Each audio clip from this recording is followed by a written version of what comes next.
जोहार साथियों। छठा विधानसभा निर्वाचन का कल आखिरी दिन है मतदान का, और अभी साइलेंस पीरियड चल रहा है। कायदे से इस साइलेंस पीरियड में हमको भी साइलेंट रहना था, लेकिन चूंकि जिस प्रकार से साइलेंस पीरियड में भी लोगों के बीच में भ्रम की स्थिति पैदा करना, दुष्प्रचार करना, भारतीय जनता पार्टी का ऑफिशियल ट्विटर और ऑफिशियल फेसबुक पेज से कई प्रकार के ऐसे ऑडियो वीडियो चल रहे हैं जो साइलेंस पीरियड का वायलेशन भी है, और हमने भी उसी को लेकर आज एक चिट्ठी जो है, अपनी जो आपत्ति है उसको दर्ज की है, और मुख्य चुनाव आयुक्त से यह मांग किया है कि जो आईटी एक्ट और मॉडल कोड ऑफ कंडक्ट का जो एक्ट है उसके तहत क्रिमिनल प्रोसीज्योर चलाया जाए। क्योंकि हम सबको ही जानते हैं इस चुनाव को जिस प्रकार से घृणा की भाषा बोलकर, खासकर आसाम के मुख्यमंत्री, उत्तर प्रदेश के मुख्यमंत्री ने जिस तरह का भाषा का प्रयोग किया वो बहुत ही गंभीर है। केवल ये लोग भाषा से नहीं, काम से भी वही कर रहे हैं। कल आप लोगों ने नोटिस किया होगा, ये मीडिया में भी आया, चंदन क्यारी में जिस प्रकार भाजपा के प्रत्याशी और अभी नेता प्रतिपक्ष अपने काफिले के साथ और सेंट्रल पुलिस फोर्स को लेकर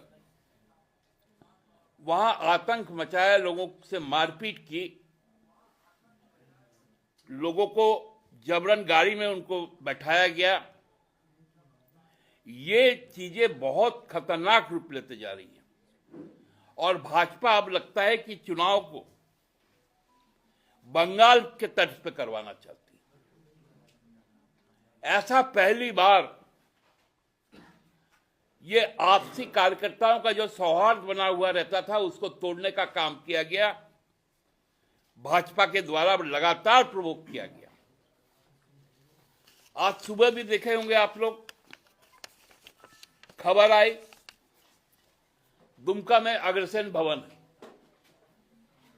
वहां बाहर से कुछ लोग आकर बैठ गए। हमारे कार्यकर्ताओं को पता चला, लोगों ने शिकायत किया, पुलिस गया, 2 आदमी गिरफ्तार हुआ, बाकी सब भाग गए। एक धनबाद का सत्येंद्र सिंह, दूसरा विष्णु शर्मा, ये भागलपुर का, इन दोनों को डिटेन किया गया। 4 लाख से ज्यादा राशि पकड़ी गई। ये कौन सा तरीका है? क्या केवल model code of conduct Bhajpa के विपक्ष में जो भी पार्टियां काम करे उसी के लिए लागू है? भाजपा के लिए अलग नियम कानून है। चुनाव आयोग सोया हुआ है। बार बार हम लोग यहां से कंप्लेन भेज रहे हैं, संज्ञान तक नहीं लिया जाता।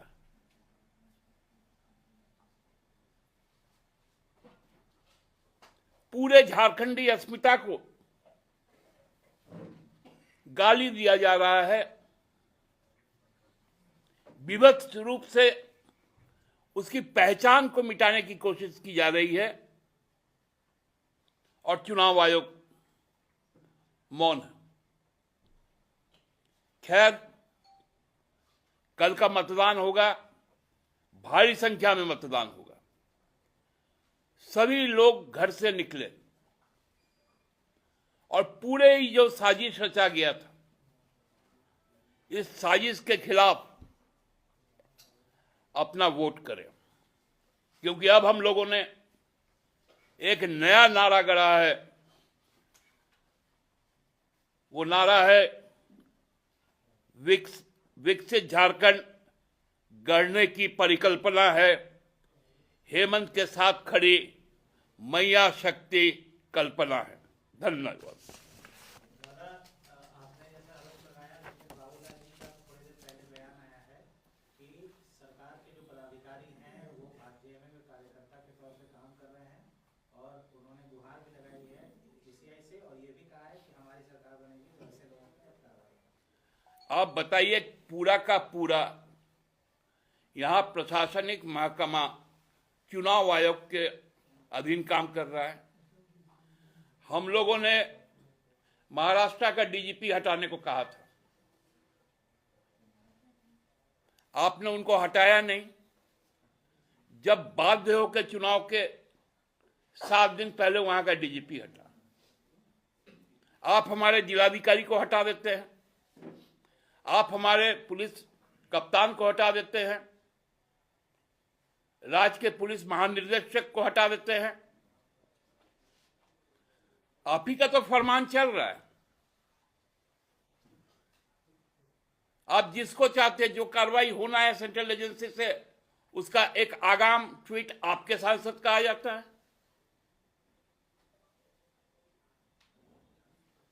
हम तो जनता के साथ हैं। और बाबूलाल जी को अब क्या डरना? अब बाबूलाल जी तो उम्मीदवार खरीदते हैं। हम लोगों ने विधायक खरीदते बेचते देखा था, महाराष्ट्र में देखा, मध्य प्रदेश में देखा, कर्नाटका में देखा। पहला बार उम्मीदवार भी खरीदा जाता है और जो उम्मीदवार खरीदा गया वो अपना घोषित संपत्ति सैकड़ों करोड़ों रुपए में बताया, तो उसका दाम तो कम से कम 1000 करोड़ का होगा। अब बाबूलाल जी बताए, धनवार के चुनाव का जब हिसाब देंगे तो ये जो कई हजार करोड़ रुपए से जो कैंडिडेट खरीदे हैं उसका दर्ज करेंगे कि नहीं अपने चुनावी खर्च में? सवाल तो बाबूलाल जी पे है। पर्यवेक्षक को चाहिए, जो अंकेक्षक है,